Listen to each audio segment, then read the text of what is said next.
Even though this beer's on the table, I'm probably not going to drink it because Croissant Road is still in my veins, and the second I tasted that beer, I wanted to vomit. I think you're wanting to go to Costam Road once again Why do you think I'm bringing it up, to bro? pick out those ladyboys. We're not going to talk about ladyboys, Joe. Our last thing we need to talk about right now is ladyboys. And I don't say that because of obvious reasons. It's because of a completely unobvious reason, and I should expose it to the entire internet. I don't know what kind of obvious reason you are referring to, brother, but I saw the way that you were looking at those ladyboys last time, and Bro, it worried me. It worried me the severely. thing is, when we were in the place dancing, you were dancing with a ladyboy and you didn't even care at all. That's the crazy thing. And I warned you several times, but you still went for it. Here's the thing, though, bro. You know, she had fantastic. He, she had fantastic tits. It was a nice kiss, and I got a nice drink of Jack Daniels as well on top of it. So the value is all there to be You had. almost got you almost got a nice sip of cock Daniels as well. But it's all good, bro. It's all good. We understand. Some of us swing that way. I couldn't personally if it were me, but I understand if you swing that way. But what really gets to my mind is the fact that the other night we were out at 7-Eleven, which is this little store in Thailand where you can buy the most amazing toasted sandwiches that everybody remembers when they come to Thailand.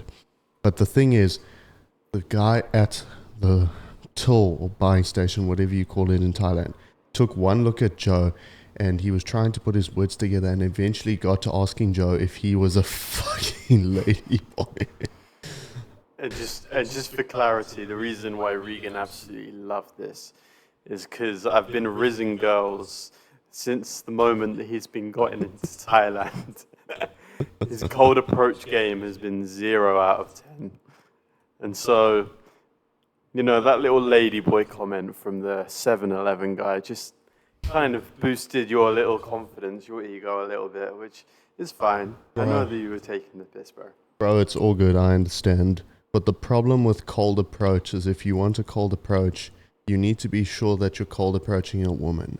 Because unlike you, I actually do care whether or not my ladies are like my tea, and I like my tea in a specific way. It's the way that I like it is I like my tea without a dick in it. I think that's another excuse that you're making, which is perfectly acceptable and fine. We're all learning. We're all on a journey at the end of the day. But It's all good, bro. anyways, let's get into this kind of podcast. What are we going to do today, bro? What are we going to talk about? I don't know. What you want to do? OGs will remember that. Well, bro, obviously this is the biggest podcast you'll probably ever do in your life, right? Bro, ever since I got famous on YouTube and started pulling 100,000 plus views per video, you have been jealous of my clout. And my question to you is, do you want to be a creator? I would love to be a creator Why?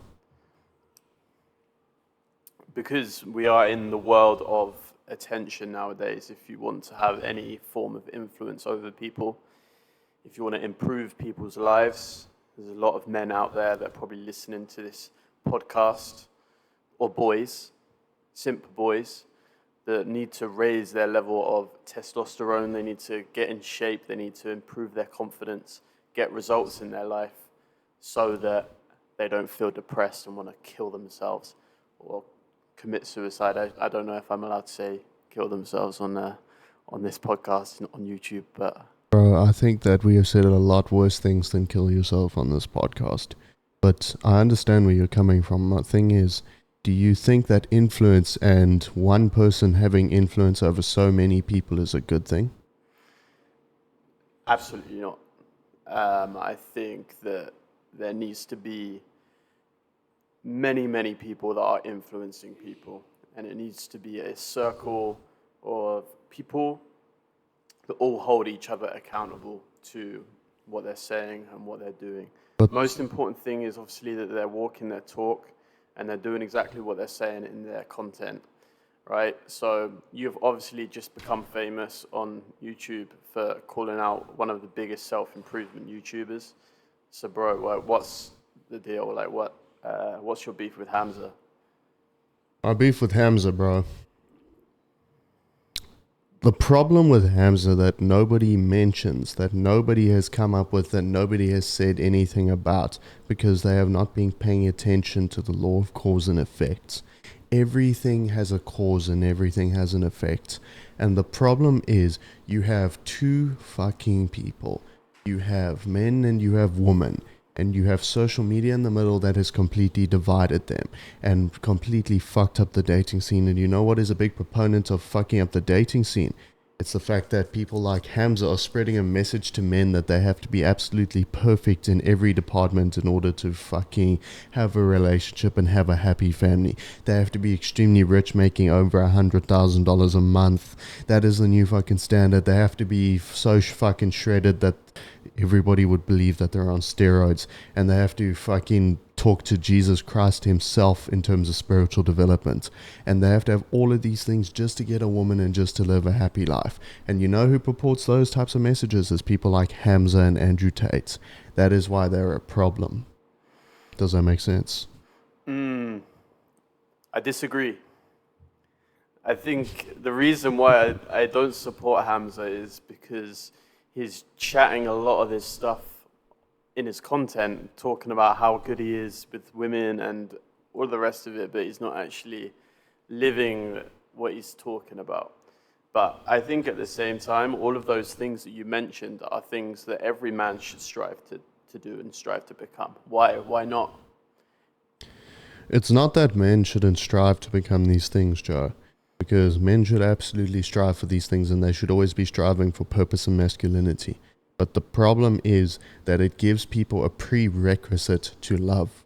And love is the joining force that brings everything together in this world. And the second you take it away, problems start to arise. That is why this generation is full of people that are full of trauma, is because they grew up with parents that withheld love from them every time they quote unquote did something naughty. Parents do not understand how to raise kids nowadays. They discipline them, but they don't discipline them correctly, because when you discipline, you should never withdraw love. Your kid should always have access to love. So you have an entire generation of people that do not have access to love, and that creates massive problems. Love's a very complex concept, I would say, because it's not just about rewarding behavior. You know, kids need to be disciplined at the end of the day. If you do something wrong, then you need to be disciplined for it. You need to understand that there's a consequence to your actions. Otherwise, you're just going to continue to repeat the same mistakes again and again and again. Correct. However, what I do think is that parents discipline their children in completely the wrong way.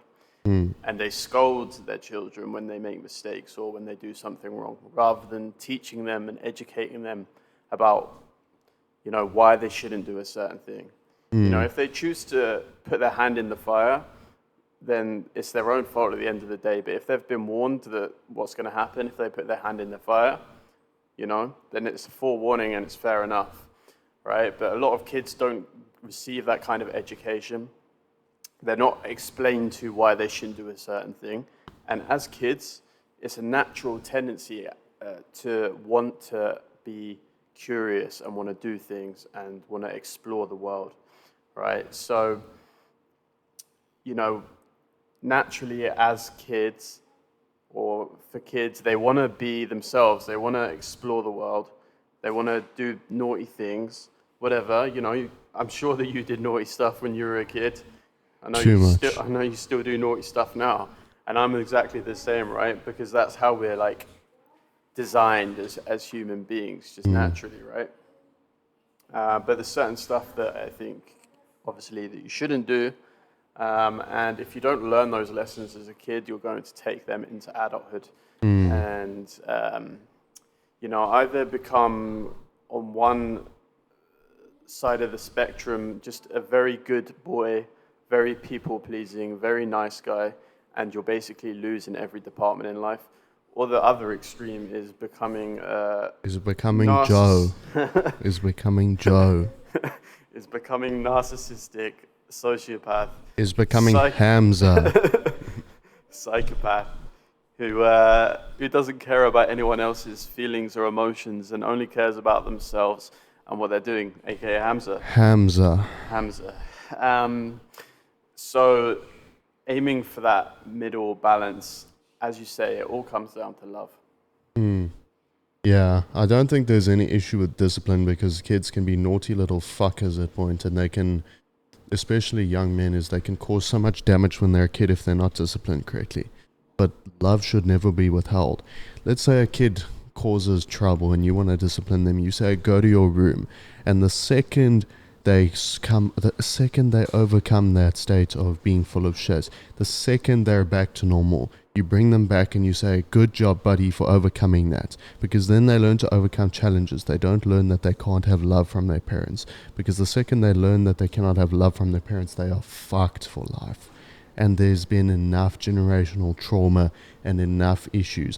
The baby boomer generation is the perfect example of a generation that caused so much fucking trauma that they ruined the second generation after them. I think there's always going to be problems with every single generation. I think the whole idea of generation being bad or better or worse than another generation is a complete fallacy. I think there's always going to be hierarchies in society where there's men that are achieving more than others. We're living in a competitive marketplace. We're on a podcast right now. We're competing for attention with other people that are putting out podcasts. Yeah, bro. I don't know. I agree with you to an extent, but the baby boomer generation definitely fucked up worse than the other ones, bro. There's no denying that. Explain why. Bro, look at the world around you that the baby boomers built. You've got a world full of trauma. You got a world full of people that don't know what fucking gender they are. You've got a world of people that are confused. They don't know what their purpose is. They don't even know what purpose is. They're confused with how to navigate life. They don't know how to grow up. They stay a child after they've already grown up into the adult archetype. They are stuck in child mode. And do you think that the baby boomers are not to blame for this? The baby boomers, just to clarify, like what generation is that? Like the time period? Good God, I don't know. I think it's Generation Y or something. 1950 something to 1960, whatever, I don't know. So generation. In my personal opinion, social media is a lot to blame for the majority of problems nowadays.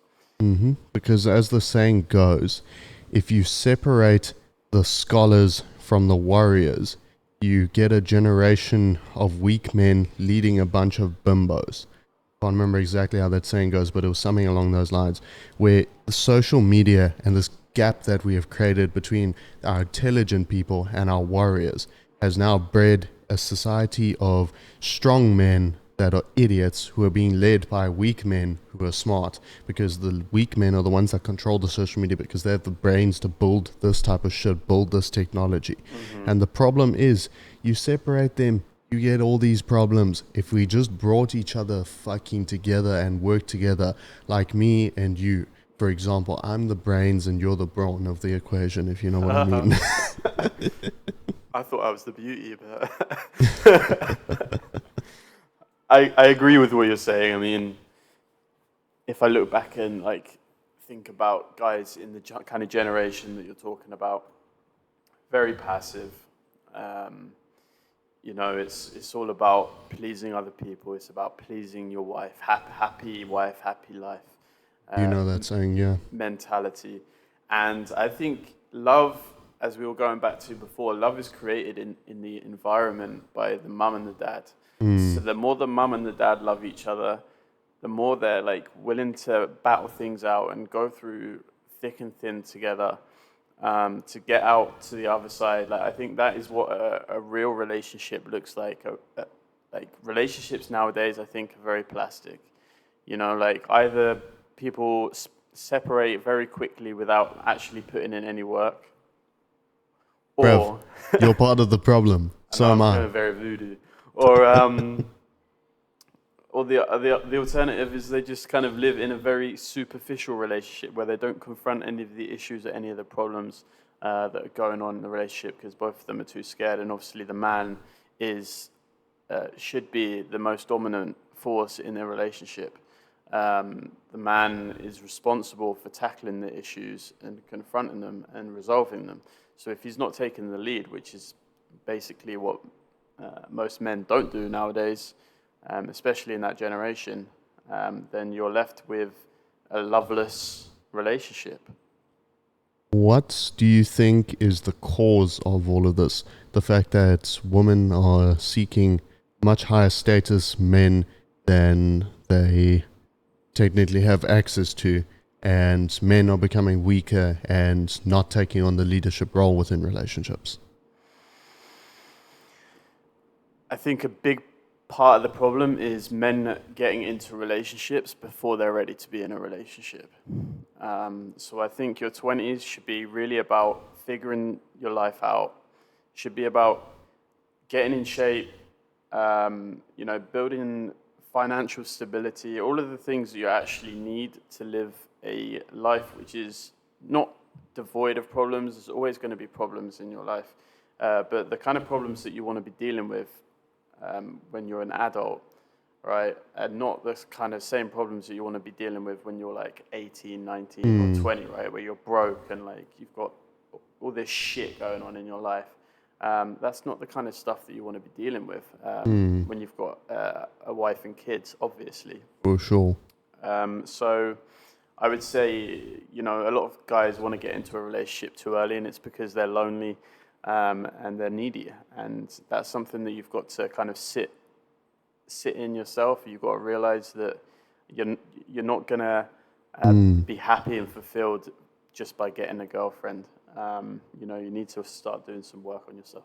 There's a lot of truth in that, but I think that the problem goes a little bit deeper than that because, like, even when we were young, when we were in high school, it was the most fucking amazing experience having those little high school relationships, those early high school relationships, where you had those relationships where it's just enjoy your time with your girl. You would go to school, have fun together.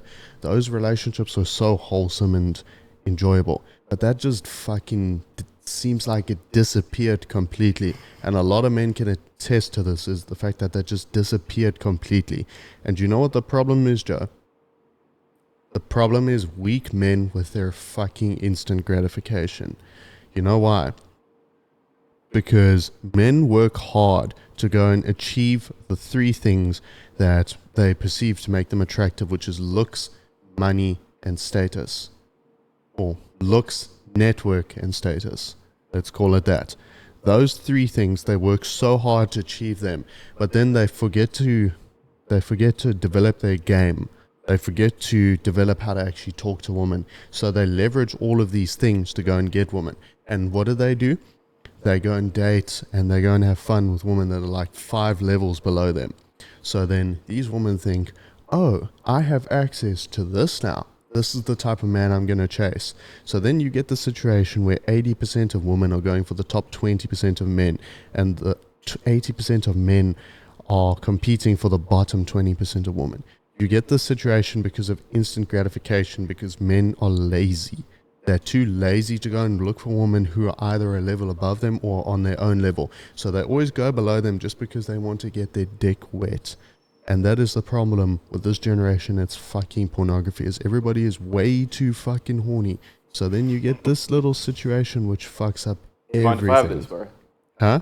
You mind if I have this? Or have both, bro. I don't drink. I do. He's training. He's training to fight Hamza. I'm training for Hamza's fight, yeah. But the point is, instant gratification is one of the biggest problems of this world, and it is causing so many fucking sub-issues. Mm-hmm. I agree with most of what you said. I think girls have got to take some sort of level of responsibility and accountability, though. How?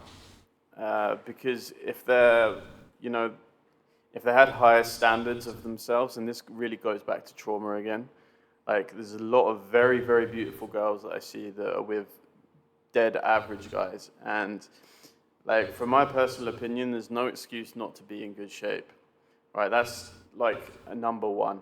Right? Obviously, making money, building a business is harder than getting in shape. The stuff that you have to learn, like the stuff you have to do, it takes time, right? Getting in shape, obviously, it takes time, but it's not hard, realistically. Or at least that's my perspective. But I think girls settle for guys who are not very attractive, that are not really the kind of guy that they want to be with or they want to sleep with, because obviously they're horny or they're drunk or whatever, degenerate society where we promote promiscuity within females, which is not a good thing because women are naturally promiscuous. They don't need any encouragement to be promiscuous, right? Hmm. Really? They have a darker nature. Yeah, I would say they want the thrill of the chase. They want to feel desired. Can I tell you? Can I tell you a little secret about the world, bro? Something that people do not often say because it's a little bit controversial, but women are of the devil, my friend. Hmm. So I agree with you. Women are of the devil. So Why'd you say that so loudly, bro? So then, because I'm passionate about the subject. So then, do they need any encouragement from society to let that devil out? No. The point of this world, of this little world, is to suppress the devil. That is the problem. This little metaphor of suppressing the devil, suppressing your lower nature. Only when you suppress your lower nature are you able to evolve to higher states of energy and consciousness. But as long as you're operating from those lower parts of yourself, society's never going to get any better. It's just going to get worse and worse and worse. And life is of a cyclical nature. And what happens when you have a cyclical nature? It goes back to the beginning. So it gets worse and worse and worse, and then you have a massive fucking crash, and then you have wars, and then you have people killing each other, and then it resets back to the beginning. But the problem is, this can all be controlled and can all be avoided. But who's lazy? Men are lazy. Weak men that have built the society the way that it is right now are lazy. Until that changes, nothing else is going to change. I do agree with you, but I think men need a lot more support because naturally, as men, we're competitive. We don't really like to see another man doing better than what we're doing. I think a lot of the time, right? But if we're this is where I think brotherhood is very important, right? Because some certain things that you might do, you might get 160k views on your video about Hamza, and I might feel slightly jealous of you, right? But at the end of the day, we're brothers, and we've got each other's back, right? I'm sure there's certain stuff that I do, like me reaching the girl last night who was hotter than the other one you were speaking to. Hey, bro. I'm trying to run a game on social media here. Don't sabotage me like this, man. We'll cut that bit out. But it's a good point that you're making about healthy competition among males, because competition is discouraged completely as you're growing up. When you go to school, competition is discouraged. You're all given the same fucking test. You're all told to go and get fucking scores out of it. You're told to sit still at the fucking school desk, don't move, listen to one person educating the entire class to all do the exact same thing. It doesn't encourage creative thought. The only things that are creative, which are sport in high school, is rugby, fucking football, all of these sports that kids love playing, and especially the young boys absolutely love playing. Guess what's shunned? Guess who's told, oh, stop playing now and get to class in time? But that is the type of stuff that young men need. They need more sport and they need more male role models, especially father figures. That's the biggest problem, is so many young men are growing up without father figures. Like, you and I are very fortunate to have grown up with some sort of father figure. Even if they weren't perfect, we're very fortunate to have grown up with some sort of father figure. But the problem is a lot of young men today are growing up without a father figure. And it all goes back to fucking instant gratification because their fathers nut and then they bounce. And that creates massive problems within society. I agree. I mean, you feel like that's actually a common, widespread problem that guys nut and then bounce? You think It's a that's- very common, widespread problem. I think the statistic was 1 in 4 men are fatherless or something like that. I don't want to quote it exactly, but I'm pretty sure that's what it was. Damn, I didn't realize that. That's pretty tragic, to be honest. Obviously, there's issues that I have with my own father. I'm sure that issues that you have with your father as well. But at the end of the day, like, we're all human beings. I think growing up is realizing that, that your dad is a human being, has gone through certain experiences, he's been in certain cultures, environments that shaped him and made him the way that he is. And that's just the way that it is. But, it's as long as he is there for you and he loves you and he cares about you, that's like the most important thing. And it's very, very sad that 1 in 4 guys don't have that relationship at all with their dads. And I can't really relate to that, obviously, because I've always had a present father. Obviously, my mum and dad separated when I was 3, so I was very young when my mum and dad separated, so I didn't really experience seeing my mum and dad together particularly. But at the same time, my dad was always present within my life. So I guess it depends what you would clarify as being fatherless. But yeah, that was my kind of experience. But I agree with you. I think having a male role model is very important, and which is why there's so many guys nowadays that are, idolizing like certain influences, like Hamza. Scamza. And it's a problem, I think, because it means that guys with all this attention can pretty much get away with doing and saying whatever the hell they want. Yeah. Because there's a lot of guys out there, as you say, that are fatherless. A lot of young guys that don't know any better, don't know how to critically challenge or critically think. And I believe that's a big problem because It's so interesting that you call that out because these influences are a massive part of the problem. I've mentioned this a couple of times, but for example, Hamza caught onto this little market. Well, market. I wouldn't even call it a market because that's a bit of a depressing term. But he caught onto these people that grew up without a father figure. He caught onto these people that grew up playing video games, being too addicted to the wrong things, not having any sort of male role model. And he put himself in that spot. And you know what? He did a really good job at a point. He was actually solving a massive problem. But at one point, he made a video called I Fulfilled My Purpose, where he had a gut feeling that he was supposed to be done with this now. And instead he kept it going and amassed a lot of power and a lot of wealth. And I cannot remember exactly who said this quote because I'm terrible with names, but power corrupts and absolute power corrupts absolutely. And that is exactly what has happened to Hamza, because he got too much power on his hands without doing a little bit of self-development and figuring out how to overcome his ego. And he has, I believe it's called Peter Pan syndrome, and it's a little bit bold for me to call that out, but I guarantee that if he did some sort of test and actually spoke to someone and got professional help, he would get diagnosed with that.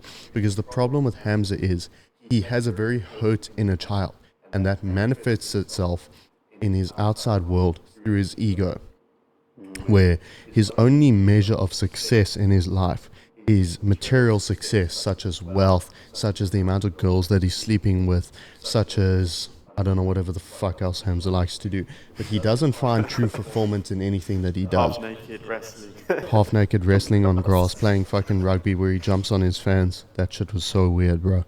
But the point is, Hamza is not going to find fulfillment because he is seeking it in materialism, which will never fulfill him. And I know it's a little bit bold for me to say this because everybody says that you need to be rich before you're allowed to say that. My friend, I've been rich to a degree. For my age, I've been very fucking rich. I traveled across the world. I traveled from South Africa to Thailand right now so that I can train to fight Hamza. Thailand, bro. Imagine being 19 years old and you travel halfway across the world just to train for some random fight, and these little shits in the comment want to tell me to get a life and get a job and call me a fucking broke loser. Little man in the comments, you have no idea. You're so used to these fucking influencers telling you how to live your life, and you forget that their success is purely based off the fact that you are watching them. You guys are paying. This is, you killed my train of thought there, bro. Sorry, bro. But my point is, you guys watch these people and you make them their money. You join their communities and you pay them money, and then you idolize them for their success when you forget that you could take it away at any fucking moment. Me and Joe, we are the new generation of these fuckers. You cannot take my success away from me because I am not dependent on you. That is why I should be listened to. That is why I can give fucking advice, because I've done it without going the easy route of becoming one of these fucking influencers who preys on people that are hurt and have grown up without father figures, because it is disgusting and manipulative. But Jojo, I don't know what you think about that. I think self-improvement can be a very slippery slope, to be honest. Like, obviously, you know, there's a lot of guys that need self-improvement, so they're going to look for the YouTube videos, they're going to look for the influencers and see exactly what they're saying. But at the end of the day, come on, guys, we all know what we're supposed to be doing. We all know that we should be training, getting in shape. We all know that we need to learn how to talk to, not only to women, but to guys in general. We need to learn how to communicate, not be on our phones all day. You know, there's certain things with like your generation that I don't particularly understand, because I didn't grow up in your generation. Like, when I was a kid, there wasn't really social media. I was out playing football, you know, being active. Like, I find the most amount of joy in life from being outside and just being active and being present within my body and within my mind. You know, the moment you go onto social media, you're gonna find yourself like comparing yourself to other people, or feeling shit about yourself because, you know, you've messaged a girl and she's ghosted you, or you've seen a hot girl and you feel like she's out of your league. You know, all of these thoughts that you have about yourself as soon as you enter into social media. And it's not all bad. Like, there's fucking sick podcasts like this that everyone should watch. You know, and obviously there's a lot of good content out there that people should watch. I think the main thing I would promote is moderation. Like, don't be extreme with things, you know. Like, don't spend 95% of your time on social media. Like, try to limit how much time that you spend. And it sounds fucking stupid, because kids are supposed to be, or the way that I was taught anyway, was that my screen time was limited, right? So you could only like have a certain amount of time on a screen. But a lot of kids are not educated in that way. They're not disciplined in that way. The easy route is just to throw the screen in front of the kids, so you don't have to deal with them, you don't have to entertain them, you don't have to educate them. And, you know, I think that's a big problem, because, you know, being on a screen all day is obviously not good for your eyes. It's not good for a lot of things. Your biology is not good for your mindset. But Joe, do you know what the elephant in the room is? Elephant in the room is, despite knowing this, because we've all seen the videos that we need to stay off social media, that we need to spend more time being present. But you know what? We all still do it. We all spend way too much time on social media. 100%.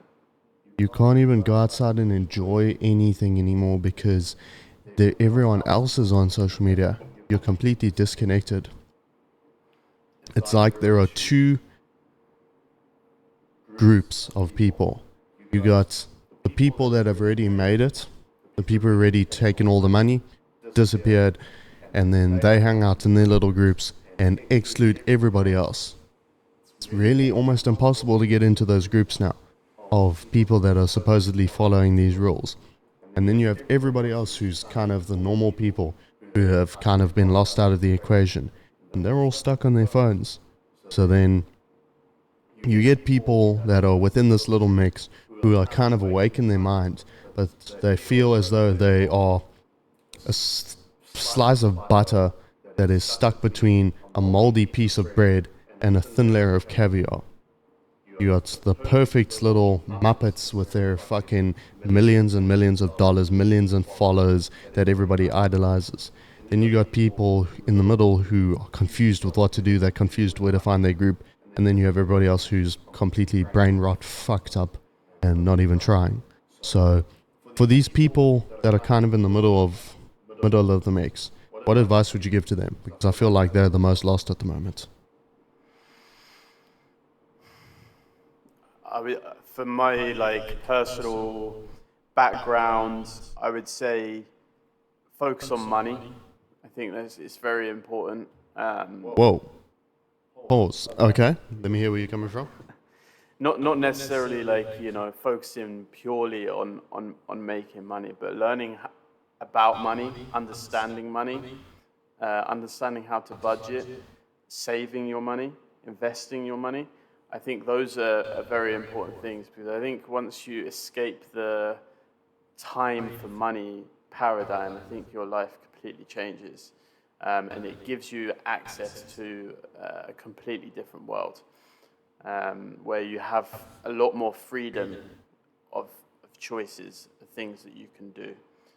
But I think as long as you stay stuck in the time for money paradigm, you're always going to find yourself, measuring your success, measuring yourself based on what other people are doing, because you're not happy in your life. You can't be happy without money. So, how do you break free and stop exchanging your time for money? I would say you need to learn a skill, and you need to understand yourself, and I think the most important thing is that you follow something that you're passionate about, and you're willing to sacrifice time in the short term to become very good or excellent at something, so that you can then obviously leverage that and make money in the future. For sure. I don't think that you can ever take the time out of the equation, because you always have to use time in order to exchange your fucking life force for something in this material world. But people need to learn to understand leverage, because leverage is exceptionally important. Because let's face it, although a lot of people lie online, there are people with a lot of money. And how do the people with a lot of money get it? Because they have the same time as everybody else. And whether that's including the minority who inherited it, who we don't even pay attention to because they are irrelevant and people just want to look for excuses to justify why they're fucking broke losers. People who have actually done it themselves, they're most likely not even going to talk about it, but they're out there. I've met them. They exist. That's the thing. So they did it with leverage, because they understood how to leverage their time. So everything to do with money seems to correspond in nature with some sort of natural law, because leverage is a natural law and you would never think to apply it to money. Just like physics, Newton's laws are natural laws that you would never think to apply to money. But when you start thinking like that, when you start thinking about leveraging natural systems, then you start thinking about the flow of current, the flow of water, then you start to understand money. There's a little piece of knowledge that you won't find anywhere else. Go break it down.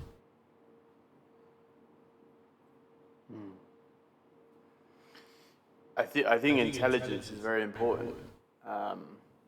Not just obviously going to university or doing well at school. That's not really intelligence. I think intelligence actually comes a lot from your childhood and what you do in your childhood. So for me, I spent a lot of time alone, and I think that's extremely important.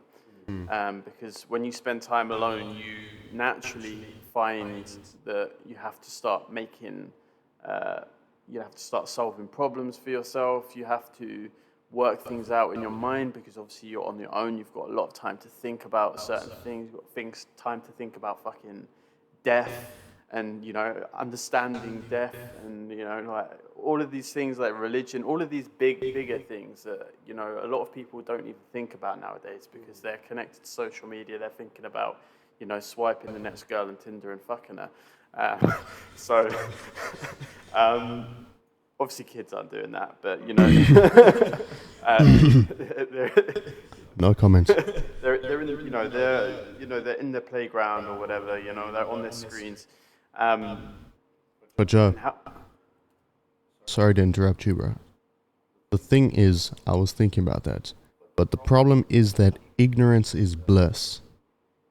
Because I relate to you on that front. We both grew up spending a lot of time alone when we were kids. And the reason I know so much now... Oh, fuck. Oh, well.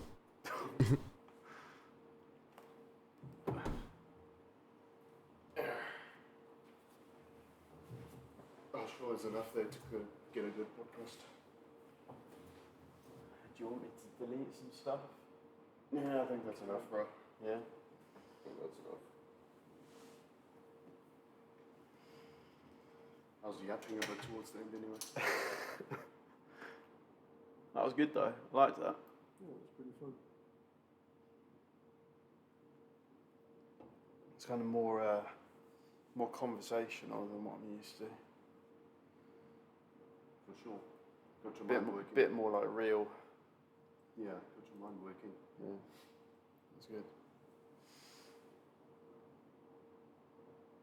Damn, bro. I actually want to. Did you want to finish your what?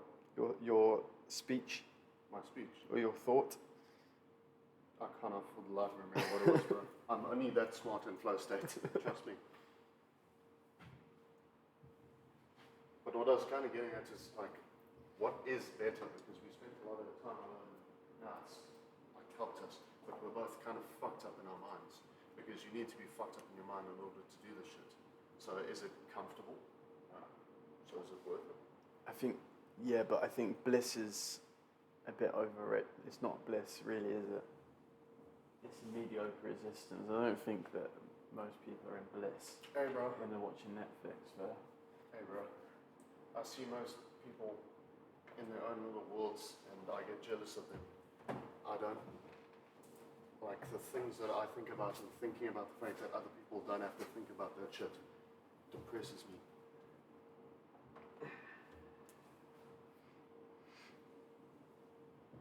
I feel you, but I don't know. I think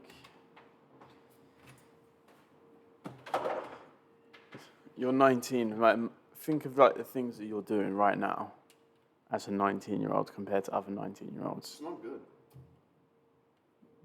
What? Like, what's good about it? Like, you're obviously like the views are overly important, but you've actually like challenged someone who's got a fucking huge audience and called them out because on certain things. Bro, that's minuscule compared to some of the shit I've done. I don't open up about a lot of shit I've done, but point is, like, my mind is too open now. So now I think about so much shit that my mind doesn't rest.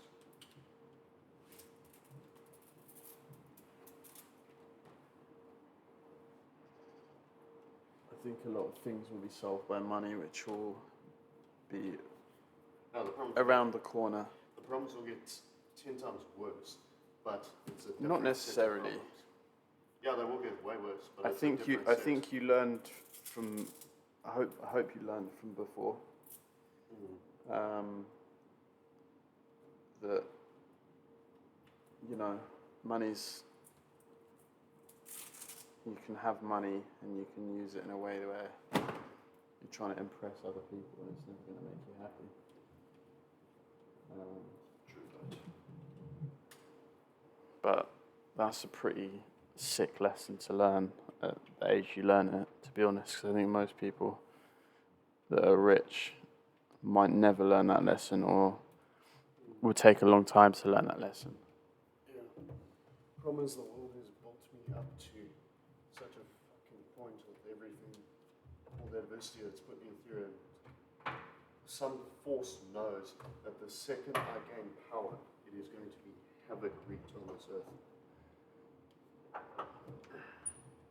Not necessarily in a bad way, but fuck bro, I'm gonna make big moves.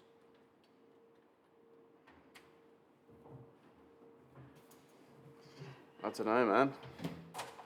I've always been quite futuristic in like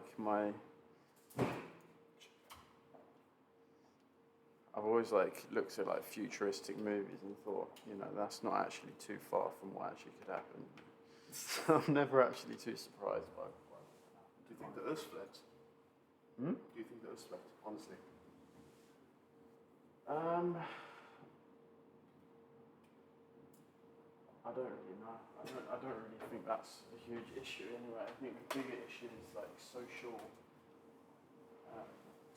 wars. That's actually a decent answer. Because people get fucking triggered over that shit.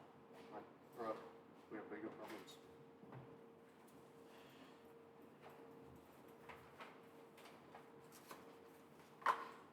Like imagine obviously like if I can amputate, but like imagine like a crack in the matrix. What would actually happen to society if there was like a crack in the matrix? Well, that's exactly what I'm going to cause, bro. Yeah. So it will be interesting. Yeah, bro, I'm going to cause fucking I'm all havoc. for it. You've seen Fight Club? Yeah. I'm Tyler Durden.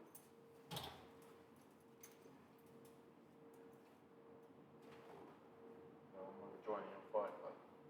For sure. I don't know if you should, though. Because the thing is, I don't know if my motive is good or not. That's the type of shit I think about. Is my motive actually good or not? I don't know about other people, but I think like mine, I have a very good ability to keep people on the good side. Maybe. But think about it like this. The shit that I want to build, it's going to help people, right? It's going to help people become the best versions of themselves, and then they're going to be loyal to me. Once I have a massive millions of people on my side of an army, I've got massive power. What will I do with them? That's the type of shit I think about.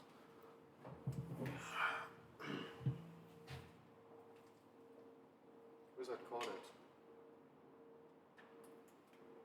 Room card. Yeah. Let me just put this back for now so it doesn't get dropped. Focus.